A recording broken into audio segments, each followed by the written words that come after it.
While you sleep, your body becomes completely, deliberately imprisoned.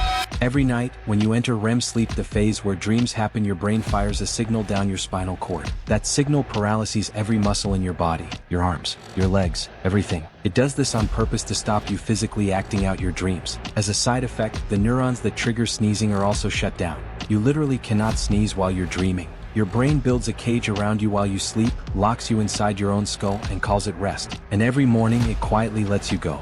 Sleep isn't rest. It's controlled imprisonment your brain runs every single night.